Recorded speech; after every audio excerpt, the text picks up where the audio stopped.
Warhammer 40 000, qui c'est qui est en train de gagner? Il y a un moment, on avait dit que c'était les orques, mais c'était uniquement avec l'œil de satisfaction de la population et du nombre de représentants de cette dernière. En soi, ils étaient premiers camps d'un des deux, dans la joie et on va dire la cohérence avec ce que veulent leur peuple. Mais même en termes de nombre, potentiellement, ils sont surplacés par justement l'espèce qui pourrait bien dominer l'univers de Warhammer 40 000.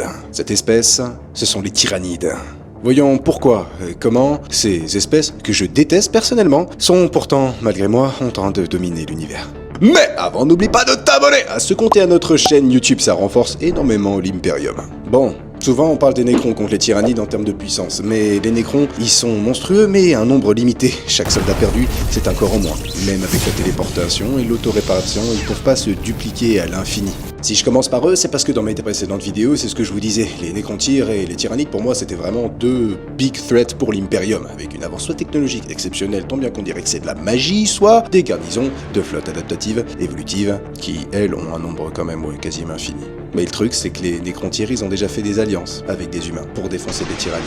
Les Nécrontyres, on commence même à comprendre leur dynastie, leur objectif, et on a déjà vu le roi des Nécrons accepter des trêves avec l'Imperium, notamment contre les flottes ruches, ce que je vous disais avant. Et quand un peuple capable d'effacer des systèmes entiers choisis d'aider des humains pour repousser un ennemi, ça dit quelque chose sur l'ennemi, hein. Mais alors maintenant qu'on a vu pour les Nécrontyres, on va voir espèce par espèce pourquoi il y a un avantage considérable pour les Tyrannides.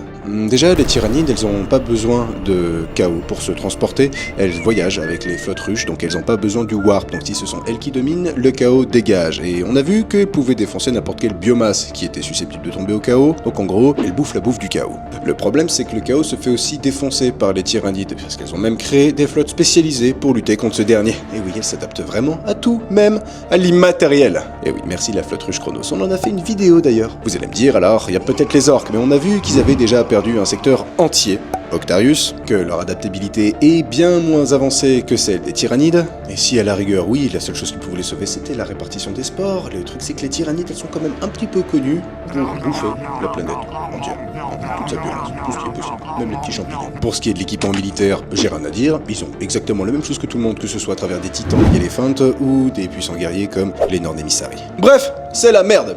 Mais bon, si vous voulez mon avis, je pense que le pire dans cette histoire, c'est pour le chaos. Sur ce, je te remercie, je te fais des bisous.